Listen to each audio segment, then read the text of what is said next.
Welcome to Human Risk, a podcast dedicated to the understanding of human behaviour as a risk. Here's your host, Christian Hunt. Hello and welcome back to the Human Risk podcast. On this episode, I'm returning to a topic I've covered before, social media. Whether you're a user of it or not, you'll be aware of the impact social media is having on human decision making. In a previous episode, I spoke with Evelyn Gosnell and Lindsay Juarez, two behavioural scientists who helped one social media network, TikTok, to limit the spread of unverified information. There's a link to that episode in the show notes. My discussion this time was prompted by the launch last year of a new social media network called Clubhouse, which is exclusively focused on live audio. I thought this sounded interesting from both a personal and professional perspective, so I set about exploring it. But unlike other social media networks, you can't just join. Like clubhouses in the real world, you have to be invited in by an existing member. Assuming, that is, you have an iPhone. It's not yet available on other platforms. Having acquired membership, I've been an active user of the platform since January. I'll give you details of how you can connect with me on Clubhouse at the end of the show. What fascinates me about Clubhouse is that the platform is making extensive use of behavioural science to drive the user experience. It's doing so far more than Facebook or the other more established networks. So I wanted to explore more about this. Fortunately, someone else had already done the hard work for me. That someone else is Dr. Ali Fenwick, who's been researching the behavioural science behind Clubhouse in some detail. In fact, he's written a book called Everything You Need to Know About Clubhouse, What Is It, Why Should You Care, and How to Get Started, The Ultimate Guide. Ali is Professor of Organisational Behaviour and Innovation at Hult Business School, where his research focuses on the behavioural foundations of organisations and management and explores how psychological interventions can be applied within the workplace to increase employee well-being and organisational performance. He's also a behavioural science practitioner working with business, education, government and NGOs. Ali's book is simultaneously a user guide, a behavioural analysis of how Clubhouse works, and a competitor analysis that explores how it's positioned against the other platforms. Whether you're an experienced Clubhouse user or you're someone who's waiting to get access, if so, get in touch, or if you've never heard of it or have absolutely no interest in joining it, what Ali reveals will still be of interest to you, because the techniques he describes aren't just being deployed by social media. They influence our decision-making in other fields as well. What you'll also hear is a positive argument for social media, because as Ali points out, many of the good things that Clubhouse offers really are socially beneficial, at least for now. Before we discuss Clubhouse, I explore some of the work that Ali is doing in other areas. As you'll hear, he is engaging and has some great stories to tell. So please enjoy my discussion with Dr. Ali Fenwick. Ali, welcome to the Human Risk podcast. Christian, thank you for having me on your podcast today. I'm looking forward to our conversation. I'm really looking forward to it. And look, I know who you are, but many of my listeners might not have heard of you. So can you give us a quick pen portrait as to who you are in your area of specialism? Absolutely. So, again, my name is Dr. Ali Fenwick, and I'm a professor of organizational behavior and innovation at Hult International Business School. And I actually specialize in industrial organizational psychology. That's what my research is basically in. I look at cognitive psychology, focus on psychometric assessment, but I specifically look at work relationships and how we can apply, apply behavioral science within the work environment to improve performance and, of course, also well-being of people. Besides that, I've been running a behavioral business for about 10 years. So I'm the founder and also the chief scientific officer of LEAD TCML, the Center for Applied Behavioral Science and Technology. And we're actually one of the first behavioral research and design companies specialized in applying behavioral science to business. We were established in 2011, so we're heading into our 10th year right now, and we specifically focus on designing behavioral interventions for different companies, mainly in the private sector. So marketing, specifically looking at marketing, sales, but also human resource management. What else can I say about myself? I think that's it, I guess, from my side. Yeah. That's great. And I love it because you sit beautifully at that intersect of research and then practical application. And I think that's a great, because obviously it is a science that lends itself to practical. There's plenty of science out there where you sort of go, where's the business connection, or the lead time, if you like, between what you can study and the realities of it. But you're sitting smack in that intersect where you're able to sort of go and do the research and then help companies implement. I mean, that's a fascinating bit to straddle.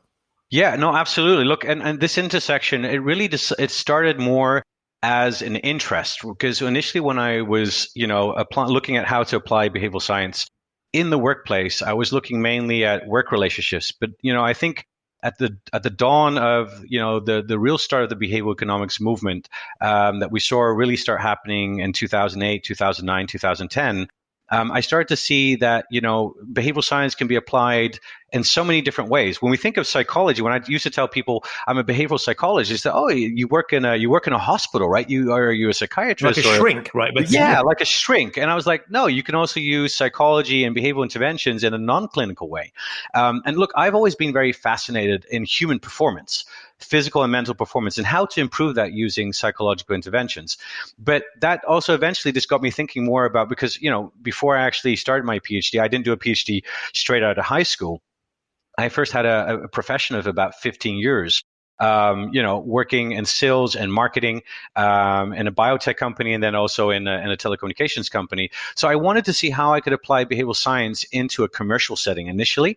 And that, of course, sales and marketing works really well with behavioral science. So I expanded upon that. And that was what our initial focus was. When we look back 10 years ago, when we talked about behavioral science and people talking about nudging at the time, it was all about focusing on the public sector. And we didn't do that. We focused primarily on the private sector. It was difficult, I'll tell you. It was really difficult at the time to sell behavioral interventions, because people would look at you and say, well, that's marketing, isn't it? Or is that sales? No, we're giving you a behavioral perspective to how to solve solutions. But it was very interesting because we established ourselves as a commercial company, research and design company, or research and solution design company, fairly early on, and learn how to overcome some of the barriers to be able to do that. So yeah, research, and then kind of thinking about how do you translate these behavioral insights into practical solutions. And that's something that we've been doing for the last 10 years. Absolutely amazing. And there's something really interesting. You were talking about the different, public versus private sector. And there's been something fascinating to my mind about the way behavioral science has grown. So often you get a situation where you look at it and say, the government needs to learn from the private sector, right? You're doing this terrible, you bureaucrats are awful. What we've had with behavioral science has been quite interesting, is the narrative seems to, in many respects, in terms of public consciousness, is moving the other way, which is government has been pioneering some of this stuff. And it's almost the private sector that's been lagging behind in terms of its application. And so we're now seeing that catch up. And I wondered your thoughts around that transition and what you're seeing in terms of the trends in that space. Interesting. Yeah, you're absolutely right. I think when we started thinking about nudging and applying behavioral science in a practical setting, we naturally think of the BIT team in the UK as a nudge unit for government, right? So how to apply behavioral science to influence citizen decisions.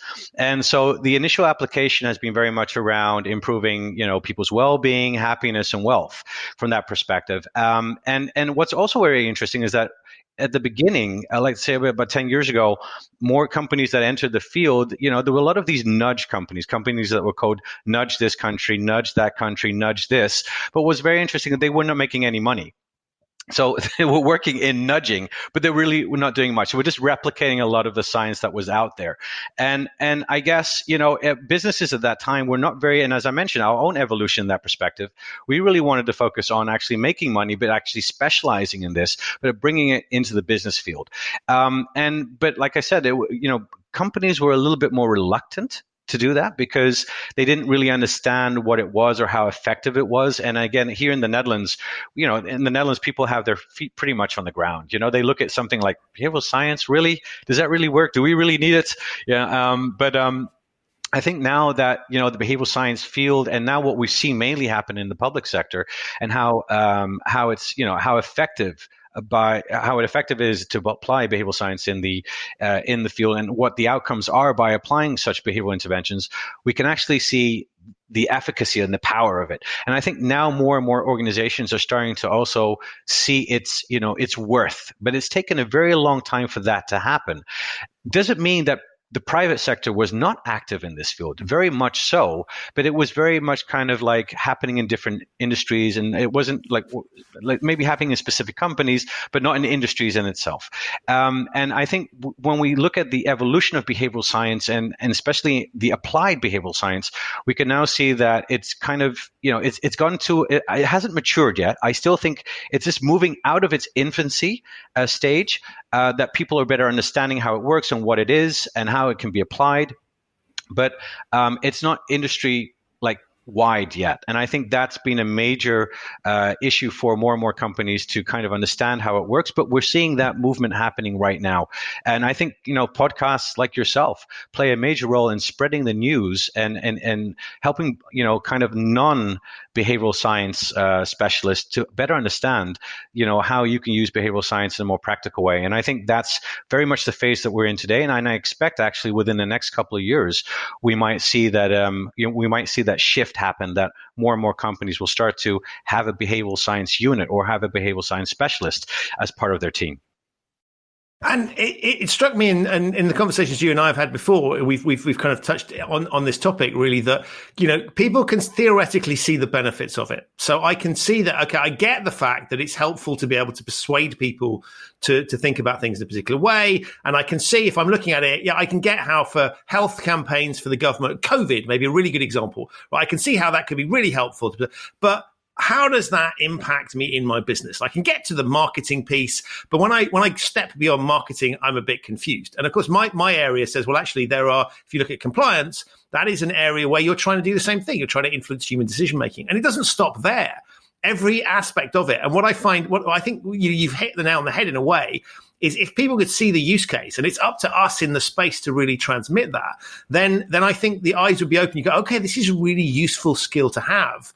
That regardless of what you're doing, if there are people in your business, which is pretty much most business or organization, let's go wider than businesses, then this is of relevance. But we have to make that sales pitch that says, here's a specific use case and explain to people why it's relevant to them.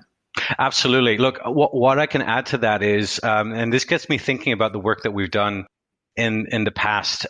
Initially, when we started working with organizations, there was a decision maker that said, well, wait a minute, there's something very interesting here. We don't know exactly what it is, but why don't you do a workshop with us for about 1 or 2 days, or maybe just 1 day or a half a day, to help us look at how can we solve a problem using a behavioral science approach. And so more often than not, in the past, so I'm talking about, let's say 5 years ago, that was the way that we started to acquire business. So something would happen, we would go through a behavioral model, we would apply it to a specific problem, we would show that, it's not just the issue that we have to investigate, it's the context in which decisions are made, how people make mistakes in the decision making, and how can we intervene in those situations. And only after kind of having a really euphoric moment or a really positive outcome in these sessions, that companies would be willing to take that next step, right? That was very much that user case before. And also sometimes our research that we did. So being a research-based company, we would do research. Like we would go out and say, well, what can we go and address? How could we apply behavioral science to address an issue? I'll just give you a great example here. So a couple of years ago, we did this user case on health warning labels on cigarette packages. And we wondered, like, how effective are these health warning labels on cigarette packages, right? A lot of negative framing, ugly pictures on it to kind of prevent you from smoking. So again, we wanted to kind of, test the water and see how effective this was. So we did our own research around this, and we focused mainly on smokers. And what we actually found, because we took a behavioral economic approach to testing these labels, both word labels and images. And what we actually found, and this is the startling evidence, was that these health warning labels on cigarette packages make people smoke more. How fascinating is that, right? That's something that we found. So we shared this. We put this out on LinkedIn. And within, let's say, 2 to 3 days, we got contacted by a tobacco company to which we had further discussions with. And we thought, and they wanted to have us work on kind of better understanding their existing users. So they were not looking to acquire users. Otherwise, that wouldn't have worked for us ethically. But they were interested in a better understanding how their existing smokers, basically, why do they smoke and how do these health warning images or labels, how do they affect people's attitudes and behaviors? So we gave a completely different perspective here. And they said, well, this is what we've been saying for many years. We'd love to work with you. So those have been great user cases that kind of came out of our own purpose, saying we want to do something. We want to show the impact of behavioral science and how it can help to solve specific problems, and getting the message out there, and then having people come to you and saying, we want to work with you. So that has been very much, I guess, our approach in the past. Today, it's a little bit different because, as you mentioned, more and more companies get it. So it's much more easier to tell the story. And I love that example you give, because it really illustrates the beauty of a behavioral science-led approach, which is, well, surely these pictures, images, and negative, saying don't do this, that works, right? Because that's a traditional approach. It's very logical. Yeah. And the bit I find fascinating is chances are the people that originally came up with that stuff might not be smokers themselves. The legislators that exist on this thing, right? You go, how can we persuade people? Let's use logic to tell them not to do this, and we'll show them how awful it is. Not thinking about what, one potentially ignore the audience, right? Because it doesn't matter if it works well for people that don't smoke. Yeah. That's an irrelevancy, right? Because you're not trying to. You're not trying to target them. You're trying to target the people that do, or the people that might be minded to do that. So we need to focus on that particular audience. And actually, I love this. You're debunking something that is just accepted. There's plenty of traditional practices where I find it fascinating when behavioral science gets put through the ringer. Well, how do you know this stuff works? To which I always go, how do you know your traditional method works? You haven't applied the same scrutiny that you're applying to the stuff that I'm talking about to your existing method. You've just accepted that that's the logic. And I love that example because it produces a beautiful thing that says, actually, this is counterproductive, right? Not only it's logical, but it produces precisely the opposite results than what he intended. And if you hadn't gone in and looked at it, they would still be continuing on the path assuming it worked. Well, absolutely. Look, when we got the first evidence in, it was pretty startling because we said, well, wait a minute, how can we explain this using a behavioral economic approach?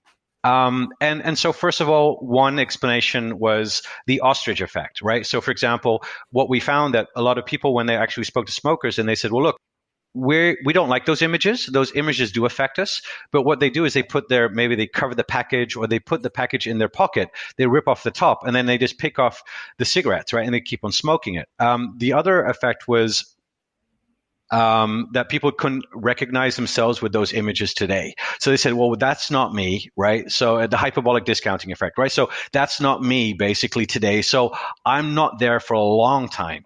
So I can keep on smoking. But what we did to kind of better understand what works. So we came up with different images. So we thought, for example, why don't we put a young girl looking very old within the next year, right? Or we had something that was called tragic comedy, where we had an old grandma that clearly was 94, and she says, she's got a cigarette in her hand, says, who says smoking is bad for you? I'm only 48 years old. So, we came up with these kind of funny things just to kind of see what worked and what didn't work. And of course, when we looked at the evidence, we started to further investigate what was really going on here. And when we had our talks with the tobacco company, we clearly understood that it was mainly, those images are mainly geared towards people younger than 18. Why? Because 95% of people who smoke in their adulthoods have already started before their 18th year. And you'll be shocked that a lot of kids start smoking between 11 and 13 years old. It's shocking. It really, really is shocking. So really those images are there to kind of ward them off, to kind of lower the intent to want to smoke. So those images are there very much for that. But what it seems, if you are a smoker, that was our conclusion, by the way, if you're already a smoker, you're a lost cause. So if those images are on there, they're not going to stop you smoking. But through such experiments, by applying behavioral science in a practical and modern way approach, you would derive so much insights from what's really happening, and which will help you to challenge conventional thinking. And I think that has been very much the way we thought about how to apply behavioral science in a practical way, and which has given us a lot of attention, especially from our customers that we worked with. Absolutely. And I think it's fascinating when you talk in this stuff, because if you think about the effort that's gone into that particular campaign, or tons of other things that organizations spend money on, where you sort of go, you are wasting money. And worst case is best case is you're just wasting money. Worst case is you're actually engaging in something that's counterproductive. But it's very strange that the criteria is sort of, we've that's the way we've always done things. We'll continue to do it. And I think in a world where we're resource constrained, where there's all sorts of challenges, This kind of thinking is really needed, because we need to sit there and sort of say, is it really doing what we think it's doing? Yeah. Can we justify the time, effort, and cognitive load on people where there's already a ton of other things competing for those resources? And I do look at cognitive load as a resource. We can only expect people to think in to a limited amount. So if the more we put in them, the more we're wasting that. I think there's a fascinating question of sort of resource utilization. And if we start to think in these terms, we can recognize things that cost a ton of money that are really irritating and super ineffective. Well, and I think that's an interesting point. And this is why I think there's so much potential using behavioral science and looking at the world from a behavioral science perspective, because I don't think we've even scratched the surface on what's possible. Now, look, another example, just a more broader perspective here, is behavioral science has been mainly researched and applied within an Anglo-Saxon environment, UK, US. So, how can we generalize on these findings, either from research or in a practical setting? Again, been in this industry for 10 years now. We're based in the Netherlands. I've operated from UAE, Dubai, 6 months of the year. I've done behavioral interventions and research in China. So we've looked at research applying behavioral science in different ways. And we had a conversation recently on Clubhouse. So we'll talk a little bit more about Clubhouse in a second, but just to share with you, for example, on this cognitive load and understanding how behavioral science can be applied outside of the Anglo-Saxon environment. In China, for example, I'll give you two examples, one in China and one in India. So in China, for example, we applied I was doing a behavioral economics training for 2 weeks, and the end of the course, I told people, okay, so go out, apply one intervention that you think you could replicate in the Chinese context and see what kind of effect that would have. And I remember one specific intervention that one group did that was really fascinating. They wanted to replicate the green footprint experiment, the salience effect that they had done in Denmark, right? So they wanted to have this green footprints on the ground because, in Shanghai, people were throwing a lot of rubbish away in a specific area. So the idea here, for listeners who haven't seen this, is you're basically making people think about the environment. So the thing you're talking about in Denmark is you put green footprints on the ground to make people more aware of the environment. So in other words, you're basically putting triggers that are supposed to get people to think more environmentally friendly. Yes, that's true, but it's also the salience effect, because you want to catch people's attention, because in that initial experiment, there were already garbage bins really close to someone, but because their focus was not on there, they would not see it and therefore throw rubbish away. And so, yes, the green footprints would be a trigger to think about sustainability, the environment, and therefore would be more likely to nudge people, in this case, to throw away their garbage. So we wanted to replicate that in China. We did, and we did a time-lapse film of it. And what we saw, it didn't have any effect. And so we went back but it did have effect on foreigners. That was pretty funny. So, but not on the Chinese itself. It was fascinating. And so then we went back to the drawing board. Well, wait a minute, why didn't this work, right? When things go wrong, then you're learning something. So we thought, why is this going wrong? And there was this one Chinese girl in the team, and she said, well, look, I think it might have to do with the color green. In China, we don't associate the color green with the environment. However, the color yellow is associated with earth. So that was interesting. So we thought, well, why don't we change the color of the footprints into yellow and see if that does have effect? And when we did that, it had a fantastic effect. It had a significant effect. So that just shows you the cultural element here and how we have to, if something works in one area, one industry, or even in a digital context, because that's also another context we have to think of, we need to rethink and retest and revalidate those existing methodologies and interventions, because we need to know what is affecting decision-making and perception in that specific environment, right? So that was one example. But another very startling, and I think this is going to be very interesting, I haven't shared this a lot on other podcasts, but it came to mind after we spoke on Clubhouse. I ran a decoy effect experiment in India. Here it comes. The decoy effect in a traditional sense does not work in India. And I've tried the decoy effect in many experiments in China, in the US, in Japan, in the Netherlands. And so for listeners that haven't heard this, the idea of the decoy effect is so for example, on a Starbucks menu, you would have there's an extra cup they put on there so that your perception of the so if there's 2 coffees on offer, you might go for the cheaper one. If you put 3, magically people tend towards the middle one. So what you've basically done is increased it. So you've put an option on the menu but you don't really intend people to buy. That's fine if they do, but what you're doing is shifting their perception of the other thing. So it's a way of, in menu terms, it's a way of profiting. So you're putting something on there to act as a decoy. Thank you for explaining it, because I keep on forgetting that the audience doesn't always understand these descriptions, right? So yes, exactly. In that sense, when you have just two options, right? You have a cheap option, more expensive option. Basically, the cognitive load of choosing between a cheap one and a more expensive one. I mean, there's a lot of decisions you can make. Am I hungry? Do I want to share it, etc.? And because of this, this gap in our mind that we have to make this decision between two very distinct options, our mind likes to go for the less riskier option, which is therefore the cheaper option. So we see about 70% in a normal setting go for the cheaper option when there's only two options provided, a cheap one versus a more expensive one. But the decoy effect is that you put in a slightly irrelevant option in the middle, which is much more closer in pricing to the more expensive one. So let's say cheap one, $350, more expensive one, $750, and you put the middle option for $7 in there. Of course, $750 now for the bigger option looks much more better than the cheaper option, so therefore you choose the bigger option over the smaller option. And then the equivalent split would be about 65% goes now for the more expensive one, and 35% goes for the cheaper one. So that's kind of the as they call it, the asymmetric dominance effect. So we did this experiment in India, and really, it's something that really got me. When I ran the experiment, it didn't work out. Even in the decoy effect, everyone still went for the cheaper option. And I was like, are you guys tricking me? After running this experiment in so many different formats, educationally as well as commercially, right? As well as commercially, it had never turned out this way. And so I was taken back. I was taken back completely. And I sat down and I said, you know what, let me just watch these next presentations that are going to come, and I'm going to rethink how I'm going to do this the next day. Because I was going to come back the next day and do a workshop with these guys. And then I learned a lot about the Indian culture, of how often it's said in India, the Indian brain is different in terms of how they look at value. I mean, I heard this in business, but I never really understood there was a behavioral science perspective to this maybe.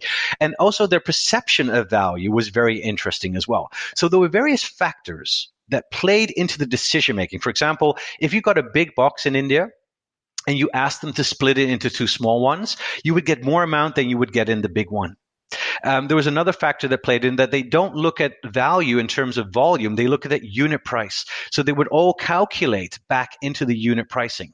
And there was another interesting aspect about the Indian culture, is that they say even the richest people in India want to save. It's all about saving. How do you save, right? So there's just kind of this mindset of how to get the best value for money, and they try to transfer it back to the unit price instead of just looking at the volume in that perspective.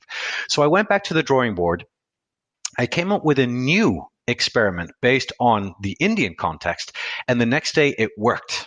And of course, I was super happy with that.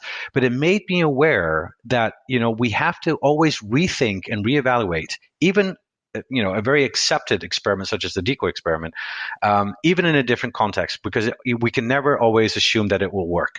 So I think more of this is needed. And I think there's a lot of opportunity as behavioral scientists, as companies, as organizations, to further investigate this. And that's fascinating in a kind of globalized world, right? Where you've got lots of organizations rolling out standardized products, standardized offerings, standardized policies, procedures, approaches things. And of course, we know from, if you look at McDonald's as a really good example, standardized branding across the world, but you go into them, they all have slightly different menus that reflect local taste. So they've got it from a perspective. But there's a ton of other people that sort of would stop at the point of going, oh, well, the McDonald's logo is identical. You recognize it globally. So it's the same thing. And they've bespoked it slightly. And I think that's a really interesting example where, yes, you want that global brand and that global recognition. But once you go beneath that, you have to be really careful, because you can be fooled by the fact that we're all human. There are great differences between people, and larger organizations, if they miss that, can be running huge amounts of risk, missing huge opportunities. Absolutely. I agree with you. So look, you mentioned Clubhouse, and I'd love to talk about this. So Clubhouse, for listeners that haven't, there's a link to it in the show notes. This is this new audio, social media platform that has sort of, it feels like it's appeared overnight, but they have been working on this for some time. It sort of appeared last year, I think, and has now grown. And you decided, which I love, to take a behavioral science look at what's going on here. Yeah. And before we get into what they're doing, can you talk? What was the inspiration for doing it? Because I saw it, and I was like, brilliant! I'm glad someone's done this because I'm really intrigued by what's happening. But what was your motivation for looking at this? Well, it's really interesting. I think the inspiration started because within our business in the last couple of years, we set up the Center for Applied Behavioral Science and Technology.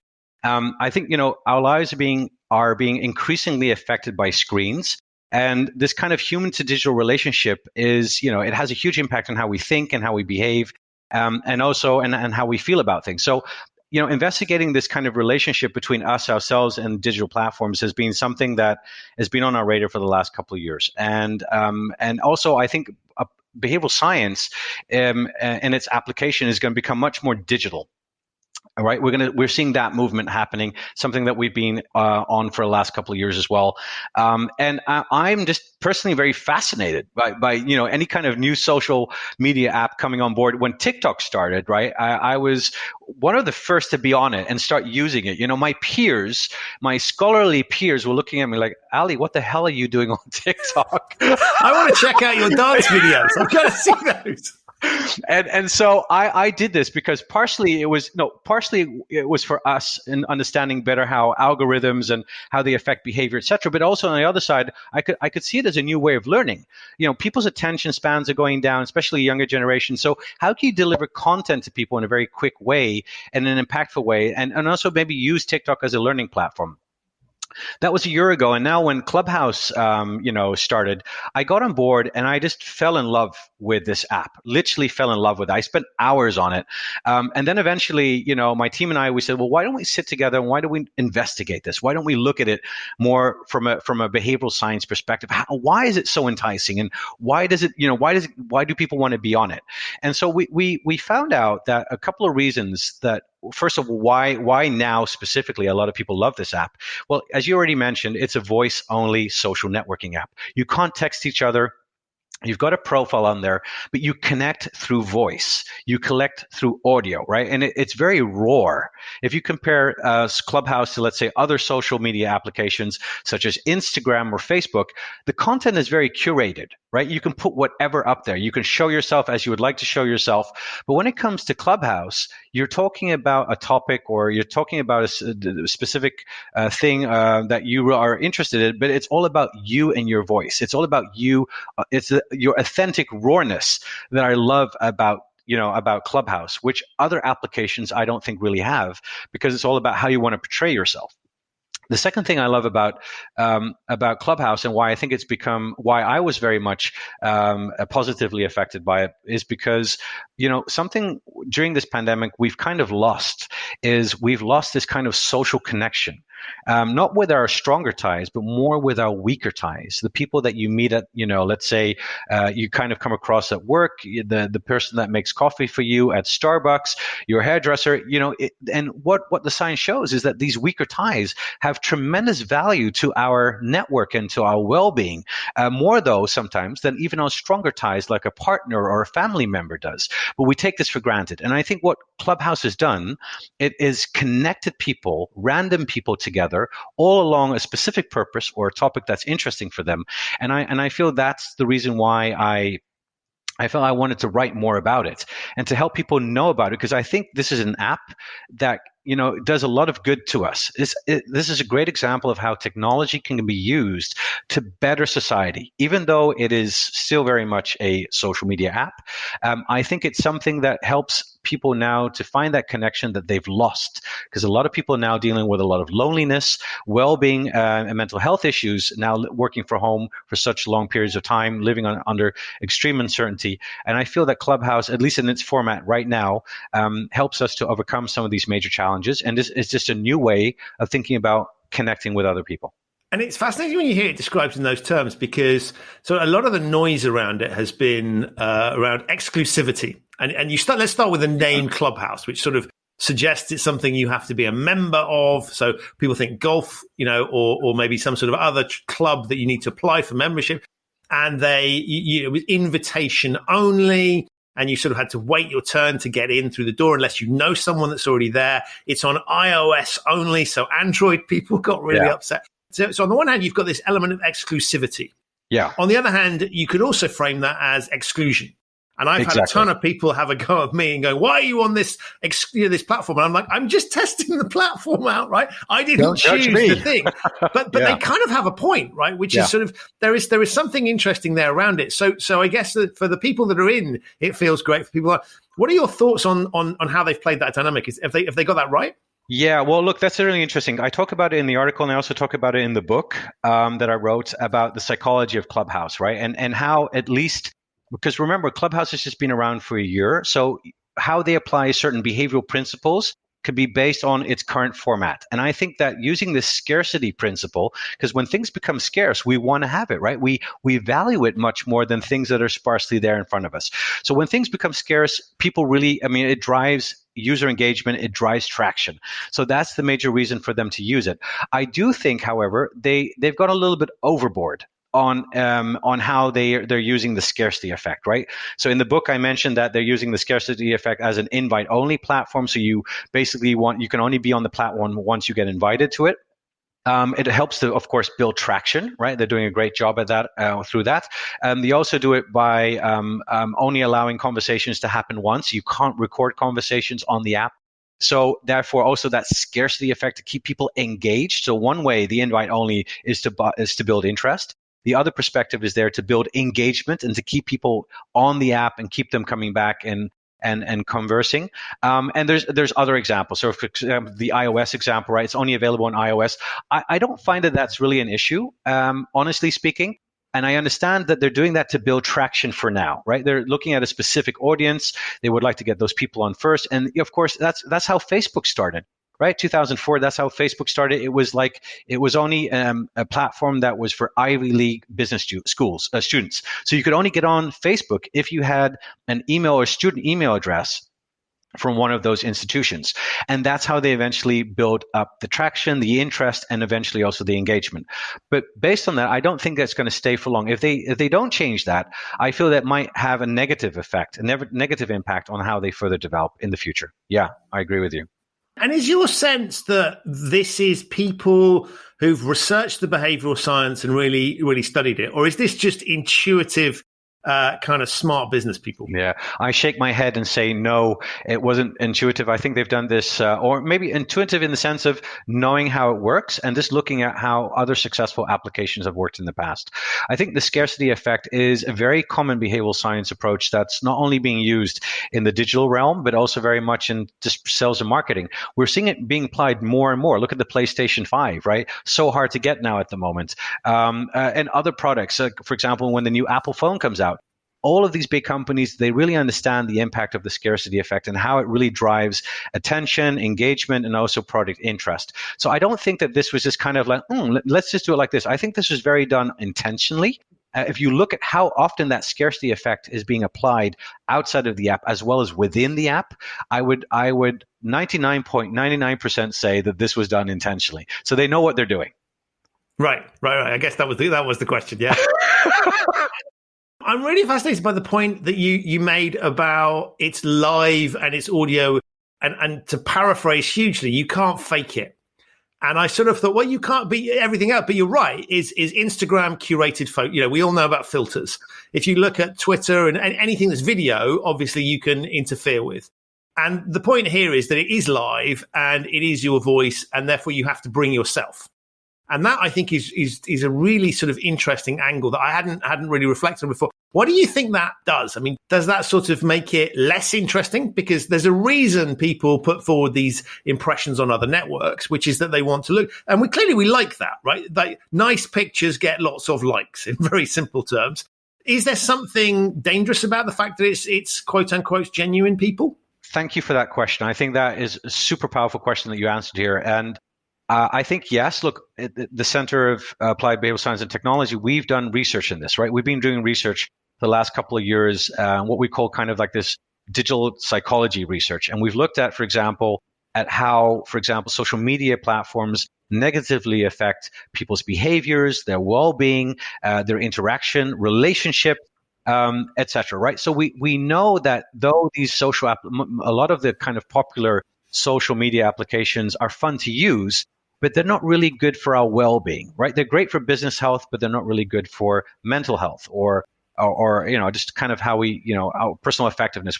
We naturally compare ourselves to other people. And so when people only put up pictures, filtered pictures, and how they look and how they behave and look how great my life is, this doesn't really have a really positive effect on how people can feel. I'll give you a great example. 2018, we ran an experiment between filtered pictures and non-filtered pictures. Now, let me ask you this question. Which picture do you think got the most likes and engagement? I mean, my gut reaction is to say the filtered one, because that's exactly because you've done it for a reason, right? Yeah. So exactly. So filtered pictures got more engagement, right? Negative news, negative discussions online drive more engagement. So I really feel that we need to rethink how we use technology, right? And that's a whole different discussion that we can have. But I think where Clubhouse comes in, and I've quoted this. There's a beautiful one-page quote. You can see it here. People can't see it. They'll have to get the book. We will put links to the book in the show notes, because I love the fact that you went from research to book. Straight away, amazing, right? Yeah. So here we go. It's like and I kind of put this here as a personal quote. You are only as good as your conversation, right? So it doesn't matter where you come from, what you've done, who you are. It's all about what you contribute to that discussion at that moment of time. And that's what I think is really beautiful about this app. It's raw, it's authentic. And I think that's something that we're missing in this social media realm, and that people want to have more of. And again, I take the pandemic right now as a great example that we're missing kind of on this kind of social connection that we want to have. But I think this rawness and authenticity is really something that will, helps us to feel better, helps us to want to be engaged on a platform and to talk to people, especially random people. I've been in conversations on Clubhouse with people that we were connected through a topic. I don't know if you know this, but I'm fairly fluent in Japanese. My first degree was in Japanese language and translation, and I worked for a Japanese company for many years. So, I out of the blue, I saw a little channel saying Japanese discussion with foreigners. And I mean, look, how random is that? So I joined it, and there were a couple of people on there, all foreigners with one Japanese person, and we had a conversation. I was supposed to go to bed. It was like 1 o'clock in the morning to like 4 in the morning. And I loved this conversation. I connected with people that we have a similar interest that I had never met before. I would never meet them. Even in real life, I wouldn't have met them. And we connected, and I felt that this connection was so authentic that we're now conversing with each other through WhatsApp, through Instagram Messenger. We're actually looking at how we can maybe potentially do stuff together. Now, that kind of connection and interactivity I've never had on Twitter, Snapchat, or Facebook. And I think that's really one of the reasons why people are loving this app, and why I think it really is going to revolutionize how we think about social media moving forward. And it's interesting when you talk in those terms, because so if you're being cynical, you'd sort of go, for those people that were around in the 90s, and at present company, clearly both of us were, there was a thing in the 90s called sort of chat lines, right? Where for a premium rate number, you could make friends, and they were sort of advertised. It's exactly the sort of hours you're talking about. It was advertised on late night television for people sort of, drunkards, insomniacs, and those in need of conversation, lonely people, right? And it was quite exploitative. Yeah. But that was the sort of thing it was advertised, and it was criminally expensive, and people would dial in. And I don't think I ever dialed into one, but I kind of got the idea as to what they were about. And so somebody said to me, Clubhouse is a very heavy 90s chat room vibe. And I thought that, and I agreed with that, and I thought that was quite negative. But the way you've just framed it is actually this is providing a valuable service. And actually those chat lines, the reason they were successful is because people do like having those conversations. And we'll ignore the drunkards for a second, but focus on the lonely people. And go, there's a need for conversation. And I think that's a really interesting framing of it, because so much the noise around social media is negative. Yeah. And actually, you've just painted a beautiful picture, and they'll love you for this, right? Because it's a nice positive thing. You are a social media is performing a good, right? That's an incredible headline. But that's a really interesting depiction. Yeah. So I actually write in the book, I write this it's called positive technology. And this is one of the fields that we're now focusing on as a center. And the idea is that, a lot of apps have been designed, digital platforms have been designed from this perspective of, it's great, kind of grabbing your attention, profiling you, playing into your unconscious biases, keeping you online for as long as possible, giving you the content that they believe that you need to have. And again, a lot of these things are great for business health, but they're not good for this mental health or better for society. And I really feel that we're now at a time that we need to start thinking about how to use technology to better society. So one of the things that we're looking now at is how can we incorporate well-being properties such as happiness, resilience, self-efficacy, autonomy, relatedness into the design of every single app in the world. So that's kind of a movement that we're trying to kind of bring out to kind of kind of saying, like, okay, you've got the sustainability movement. We think we need to have a new movement in technology. And the reason, I mean, an example of this means that if you have a banking app, how can a banking app make you feel more related, more autonomous, or even help you feel that you have a sense of mastery? So to improve your well-being. And I think Clubhouse, and I kind of hint to this in the book, I say that Clubhouse is in that realm of being a positive technology where it helps to better society by kind of facilitating connections and authentic discussions in a way that other social media apps are not doing. But the problem is, because Clubhouse has only just been around for a year, what we see, and if we look back at the history of many other social media apps, they all start off with the purpose motive, right? Good for right. We're going to be good for the society. We're going to contribute so well, and this is our bigger purpose, our higher purpose as an app. But eventually, the profit motive takes over, and that all disappears. And I kind of highlight that in the book, and I say that I hope that Clubhouse does see their potential in terms of how their app can better society through what they're doing and the services they're offering, and I hope that they maintain themselves, even though you need to kind of be profitable, but that you kind of keep this well-being property first and then think about investor metrics second. And that's interesting because as you were talking, I was thinking, listen to early Mark Zuckerberg, and I'll park his slightly naive comments around people just give me their data and I don't know why. But look at the official rationale for Facebook existence: connecting people and building networks. And absolutely. And Twitter, and you look at where they've all gone to. It's Facebook's moved into elections and Cambridge Analytica and all that space, and Twitter, is at its worst is an absolute cesspit of insults and nastiness. At its best, it's the opposite. I'm not criticism of it, but you're right. They do sort of shift. And I was thinking as you were talking, say, okay, well, I totally see that that's a risk. Clubhouse has no excuse because they've come up. We now know this happens. So you can't really go, oh, we didn't realize that there might be a dangerous side to this thing. There's plenty of case studies. So they ought to know better. So I was thinking, okay, so they know that. So morally, they ought to do something. Everybody will recognize that they should know better than their predecessors. I'd argue their predecessors should have known. But nonetheless, they have no excuse.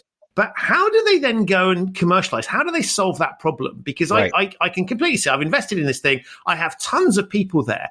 It doesn't seem to me an obvious place, unlike Facebook, where you could sort of predict, and Twitter, where you could predict, shoving ads into the feed could work. How do you see them commercializing this? Is it through a membership fee, which again would then act as a barrier to entry potentially, or how do you see a business model evolving that would kind of be in line with what you're proposing, but also give them that commercial and I guess the sustainability of the platform? Absolutely, excellent question.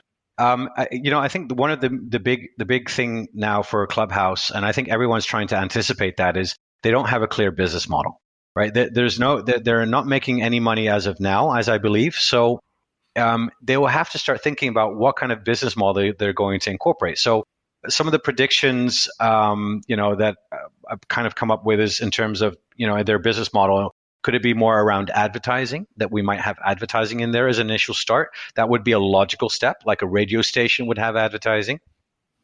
Could you have premium features in there? So not just only for, let's say, maybe the users to set up their own, for example, specialized, rooms, but also maybe content creation where people would be, content creators like on TikTok eventually would be paid to create content.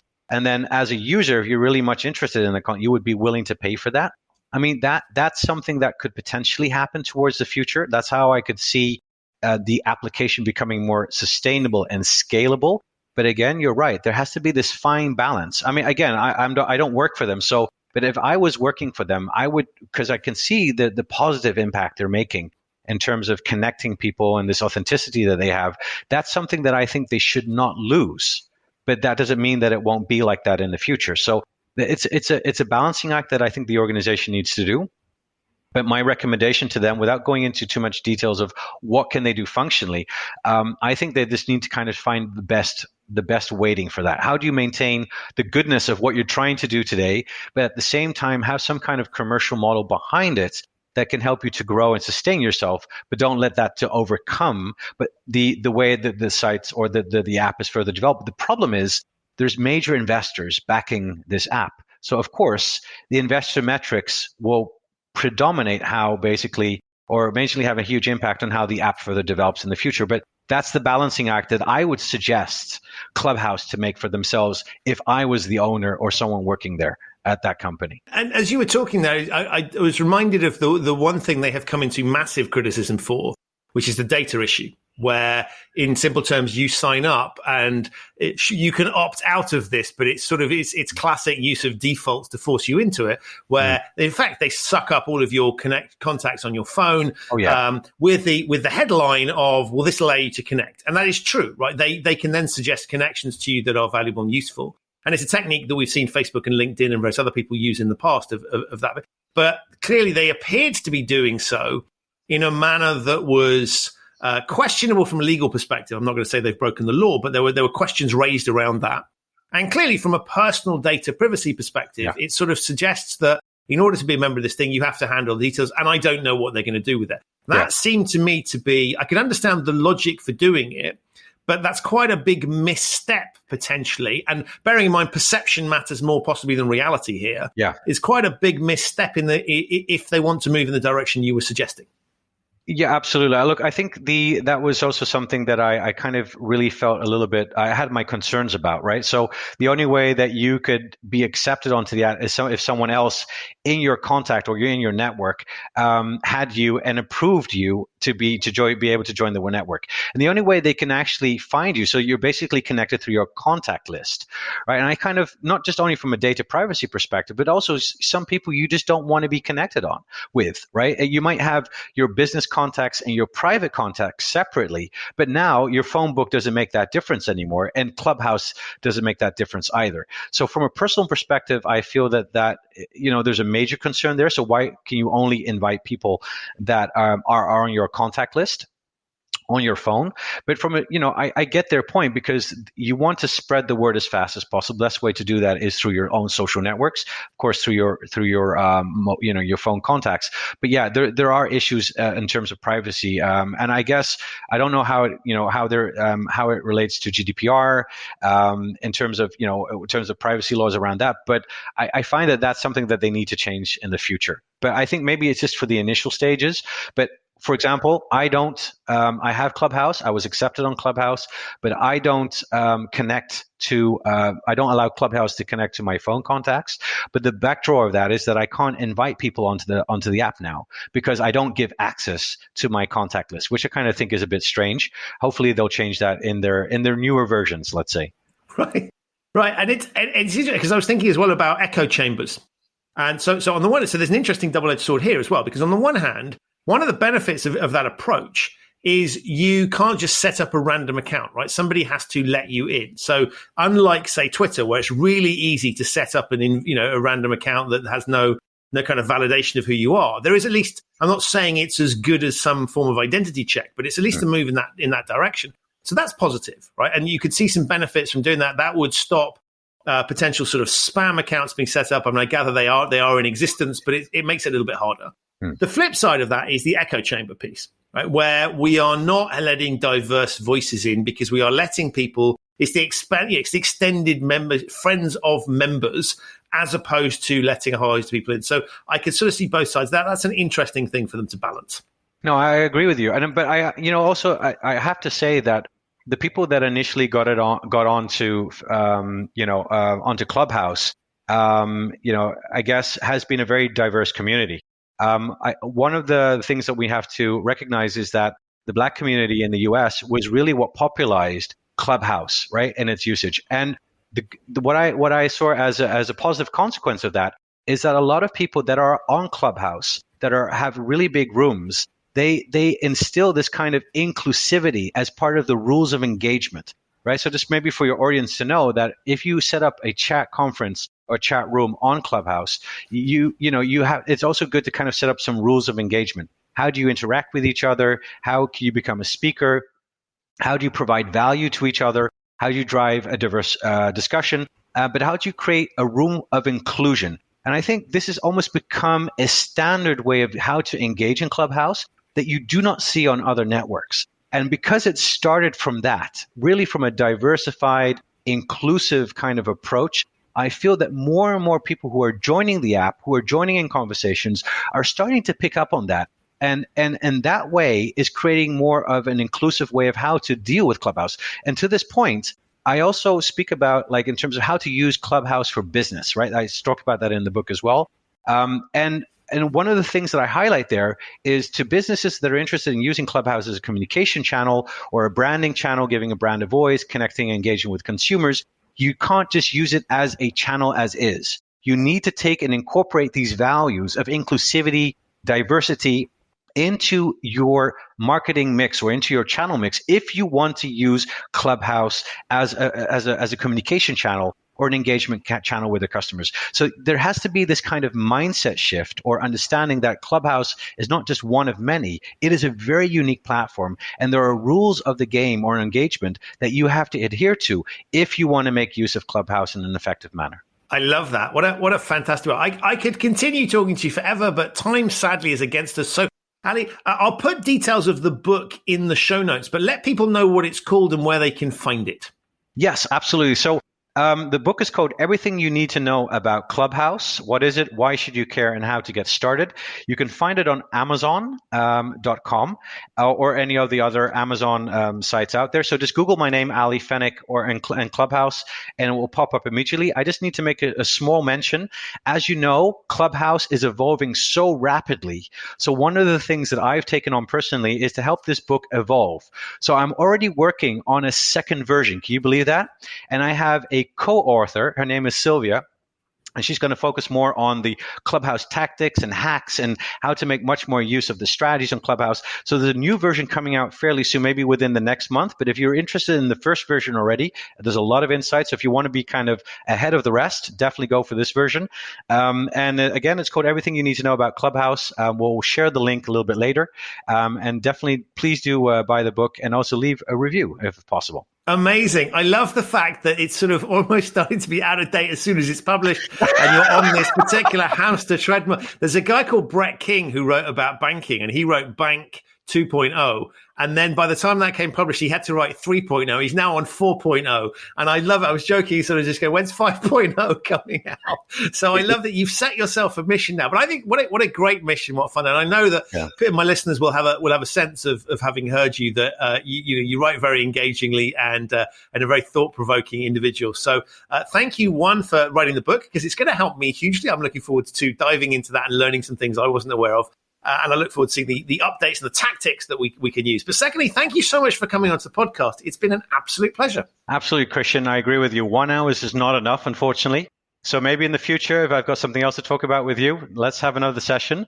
But it's been an absolute pleasure, and look forward to having more kind of meaningful conversations with you as well on Clubhouse. So that's it for another episode of the Human Risk Podcast. My enormous thanks to Ali for appearing and to you for listening. To find out more about Ali and his research and to get details of his book on Clubhouse, have a look in the show notes. You'll find links to those there.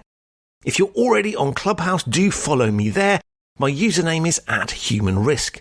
Each week, I co-host a number of Clubhouse rooms focusing on behavioural science, exploring practical tips as well as looking at the broader context of how it's used. I'll be launching a human risk room there very soon. Details of all of those are also in the show notes. If this is your first time listening to the Human Risk Podcast, welcome. You can subscribe wherever you get your quality audio content. It's available on all the major podcasting platforms. If you like the show and have yet to leave a 5-star review for it, please do so. It really does help promote the show and allows me to continue to attract high-quality guests like Ali. To find out more about Human Risk, visit human-risk.com. There you can find other resources, including the newsletter, video blogs, and content that will support your understanding and mitigation of human risk, as well as providing details of the work that I do with clients to help them mitigate their human risk. I'll be back very soon with another episode of this show, but in the meantime, I'll see you on Clubhouse. Thanks for listening and stay safe.